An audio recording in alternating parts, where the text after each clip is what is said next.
Queridos e queridas, eu quero saudar a todos com a paz do Senhor, lembrar que estamos fazendo um trabalho para TV CPAD de aconselhamento pastoral. E nós estamos abordando esses temas agora sobre transtornos mentais e aconselhamento. E hoje estou trazendo para você o tema de esquizofrenia. Talvez o pior dos transtornos mentais. A esquizofrenia, junto com o transtorno bipolar, passa por aí as coisas mais complexas. A esquizofrenia é uma coisa bastante complexa, é um transtorno super complexo que mexe muito com o cérebro, com a mente do sujeito, levando ao desequilíbrio total. O sujeito é o que se chamou há um século e pouco atrás, século passado, você chama de loucura, não é?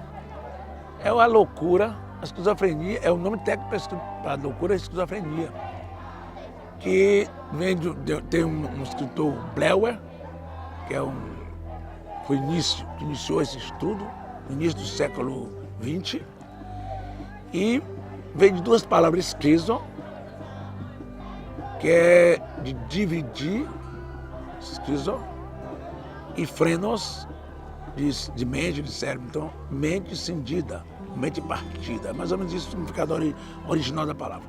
Mas, na verdade, a esquizofrenia é uma doença mental gravíssima, e que 1% da população mundial, se não pensar 1% da população mundial, significaria hoje no mundo ter 6 bilhões de pessoas. Então, 1% de 6 bilhões vai equivaler a 60 bilhões de pessoas. 60 bilhões de pessoas, 60 milhões de pessoas. 60 milhões de pessoas sofrem de esquizofrenia no mundo. No mundo.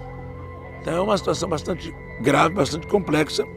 Hoje, no mundo inteiro, existe vários tipos de esquizofrenia, mas é tudo com a mesma tendência.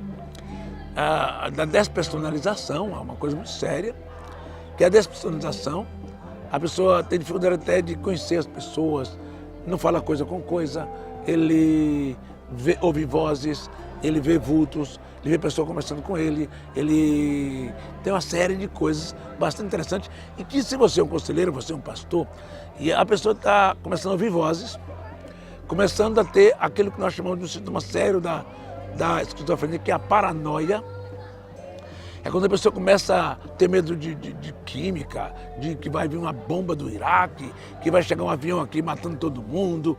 Quer dizer, são os medos exagerados, medos sem nenhuma lógica, medos ilógicos. Isso tudo vai ser sintoma da esquizofrenia. A pessoa começa a ouvir vozes, começa a ter medo, começa a ver vulto, começa a ver gente sentada ao lado dele, começa a ver gente lhe perturbando, tem até um filme interessante, não é? Uma Mente Brilhante, que é uma história real de um matemático americano, um físico americano, que era matemático, mas ele depois conseguiu até ser prêmio Nobel de Física, e que o filme mostra o olhar do esquizofrênico, uma pessoa lhe perturbando, e uma série de coisas. E mostra que um dia ele tomou remédio, melhorou e ainda se tornou prêmio Nobel de Física. Ele ainda está vivo, parece que morreu recentemente. Ele morreu agora, recentemente. Era um professor de matemática de uma universidade nos Estados Unidos. E ele já conseguiu o prêmio Nobel de Física, que era muito inteligente, mas ele era doente mental, ele era esquizofrênico. Qualquer pessoa pode ser, não quer dizer, a pessoa pode ser super inteligente e ser esquizofrênica. Esquizofrenia não mexe com a inteligência da pessoa, mexe com a noção da relação dele com o mundo e com ele mesmo. Ele não se conhece, às vezes ele diz: eu sou Xuxa, eu sou Pelé. Ele pensa que é outra pessoa, pensa que é oficial do Exército, oficial da Marinha, sempre pensando que é uma coisa maior do que ele é. Ou seja, quando a pessoa tem esquizofrenia, ele tem sintomas de regressão na sua história, e ele se sente como uma criança. Ele faz coisas, por exemplo, ele pode pular de um prédio embaixo como criança faria. Se você deixar um criança num prédio, vai pular. Ele pode pensar que é Superman e voar. Então, uma pessoa que é esquizofrênico, ele pode ter uma série de sintomas estranhíssimos para a família, estranhos para todos. existe uma tendência muito grande na igreja de se confundir possessão demoníaca com a esquizofrenia, porque sintomas são parecidos. Eu tive uma vez a oportunidade de atender 2 jovens, os 2 tinham mesmos sintomas, eles estavam ouvindo vozes, vendo vultos e tendo medo constante e sem dormir direito e uma série de coisas que são os sintomas. Os sintomas são diversos, não é? São diversos sintomas que as pessoas têm. Se você pensar nesse sintoma, de falar dos sintomas, eu quero lembrar você que a causa, ela não é muito clara até agora, mas existem causas que eu posso citar algumas. Elas não são definitivas, mas claras já são. Algumas podem ser hereditárias, genéticas. Por exemplo, família que tem várias doenças mentais na família pode nascer filhos doentes mentais.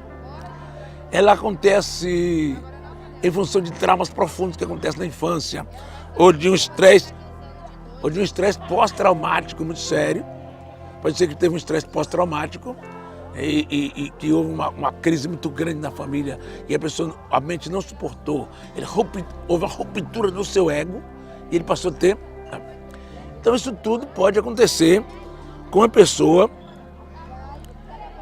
que está tendo um processo de início de um processo psicótico que chega à esquizofrenia. Porque a esquizofrenia é um tipo de psicose. E aí outra coisa importante lembrar você que a esquizofrenia geralmente não atinge crianças. Atinge pessoas que já estão com uma personalidade quase formada, como no final da adolescência, 15 anos em diante, para a juventude, aí começa a ter os primeiros sintomas de um processo esquizofrênico, não é? Então, nos processos esquizofrênicos, nas causas, nós já falamos algumas, vem também agora os sintomas. Os sintomas são despersonalização, a pessoa não ter conhecimento de si mesmo, quem é ele, da sua história, da sua família, desconhecer todo mundo. É também o fato da pessoa pensar que ele é outra pessoa, dele se ver em outros cenários, dele montar cenários mentais totalmente complexos, de ter sonhos loucos. Ele tem delírios, que o cérebro da pessoa é produzindo coisas terríveis nos delírios, levando a pessoa a criar crenças sobre ele mesmo, no caso dos delírios, que ele é outra pessoa, por exemplo, isso que eu falei há pouco. São os delírios. Tem a questão de ouvir vozes, que são as alucinações, que ele pode atacar uma pessoa, quebra tudo, ele ouve vozes, e ele tem falsa percepção das coisas, podem, no sentido, no olhar, ele pode estar vendo coisas, no ouvir, ou seja, as alucinações são visuais, ele vê vultos, vê pessoas, vê coisas, vê monstros, vê ET que está chegando, ele vê coisas. Pode ser auditivas, não é? Que ele ouve coisas estranhas, ele pode falar sozinho, ele pode também sentir cheiros estranhos, ou seja, os sentidos dele ficam contaminados por coisas diversas. Pensamentos desorganizados, ele não tem os pensamentos organizados como uma pessoa comum, o pensamento dele se desmonta todo, se esmegalha os pensamentos, destrói os pensamentos, atropela os pensamentos. Ele tem muitas anormalidades na vida para conviver, ele tem dificuldade social de conviver em grupo. Então, essas pessoas podem chegar até você. E eu quero que você, quando você pensar que alguém está endemoniado, sim, eu estava contando uma história aqui há pouco de 2 meninos que me procuraram, e às vezes um era endemoniado e outro era esquizofrênico, são um processo de esquizofrenia. E eu passei um tempo trabalhando com os dois e trabalhando como se os dois tivessem esquizofrênico. Mas um deles, um dia, comecei a perguntar sobre a vida espiritual dele. E ele confessou um pecado. Quando ele confessou aquele pecado, o demônio pegou ele. Eu estava ali com um diácono, um obreiro comigo ali, nós juntos expulsamos os demônios. Aquele menino foi embora e ficou bom depois. E o outro, eu trabalhei a mesma estratégia, mas ele estava realmente ficando doente mental. Eu mandei para o psiquiatra e ele melhorou, tomando remédio. E como era um processo inicial, quando a pessoa tem um processo de início ainda, ele pode ficar bom usando seus remédios. Num processo que é um surto psicótico ou um início de uma psicose, ouvindo vozes, tendo vultos, sem ter que se aprofundado ainda na desconstrução da personalidade, ele ainda pode ter um tratamento e não ser um esquizofrênico eternamente. Depois que a esquizofrenia se instala, depois de alguns meses, que um psiquiatra faz um exame de esquizofrênico, acabou. Você pode dar todo apoio espiritual, mas ele continua sendo esquizofrênico. Nosso papel como pastores é ouvir essas pessoas. E se você ouvir a pessoa ouvindo vozes, vendo vultos, não gaste muito tempo com essa pessoa antes de levar ao médico. Encaminhe essa pessoa imediatamente ao psiquiatra. Encaminhe essa pessoa ao psiquiatra, porque o psiquiatra vai, ao ouvir, o psiquiatra percebe logo, porque o psiquiatra não faz exame do cérebro, faz exame de imagem, não. O psiquiatra trabalha com o exame clínico. A pessoa fala, ele ouve, passa o remédio e começa um processo. A pessoa vai tomar o remédio alguns meses e fica bom. Mas se o processo estiver instalado em definitivo, ele vai ter que trabalhar o tempo inteiro. Então a pessoa te procura, ele vai ter que ser tratado o tempo inteiro. A pessoa te procura como conselheiro e você faz essas perguntas clínicas. Está ouvindo vozes, está ouvindo vultos. Se acontece isso, você pode orar por ele e mandar ele para o psiquiatra. Isso, ato contínuo, mandar para o psiquiatra. Preste bem atenção a isso. Mas, se ele voltar com os remédios, você vai ajudar ele como conselheiro, ler a bula, orientar, orar com ele, melhorar a relação dele com a família, trazer a família, conversar, dialogar, fazer um processo de acompanhamento que é longo, não é? Até a pessoa ficar, porque a grande questão do esquizofrênico é a interação social. Como ele vai viver naquele grupo social, como ele quer viver com a família, como ele vai conviver com a igreja. Ele chega na igreja e é uma tribulação na igreja, e fala, e grita. Então é preciso todo um processo de tratamento, de ajuda, de mandar tomar os remédios, de você acompanhar, criar um vínculo com ele, um pastor, um conselheiro, ele fica quieto, ou fica perto de você, não fale e tal. Acompanhar ele no culto, para ele se dar bem, ouvir a palavra com as outras pessoas.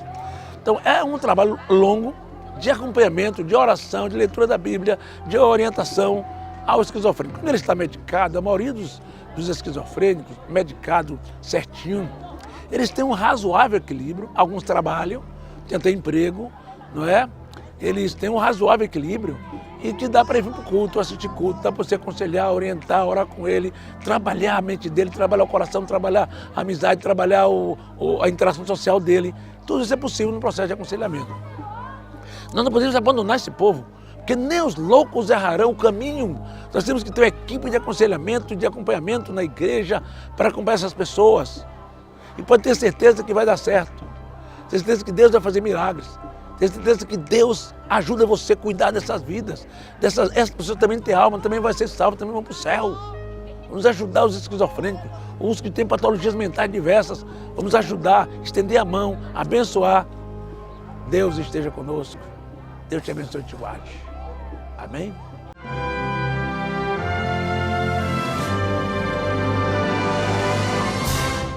Um estudo bíblico de excelência para o crescimento espiritual da igreja. Uma igreja fortalecida para transformar a sociedade. Revistas de escola dominical da CPAD. E no segundo trimestre vamos estudar nas lições bíblicas adultos, a Igreja Eleita. E nas lições bíblicas jovens, Josué, Tempo de Conquistas. Conheça também nosso currículo completo do berçário à fase adulta. Berçário, maternal, jardim de infância, primários, juniores, pré-adolescentes, adolescentes, juvenis, discipulado. Uma revista de aprendizado para o novo convertido. Adquira também material de suporte exclusivo aos professores. Pasta de visuais com ilustrações para complementação das aulas de toda a fase infantil. Livros de apoio às lições de jovens e adultos. Revista Ensinador Cristão com subsídios e sugestões de novos métodos educacionais e muito mais. Preços e condições especiais para igrejas. Faça já o seu pedido pelo telefone 0800 021 7373 ou pelo site cpad.com.br. CPAD, a editora da Escola Dominical.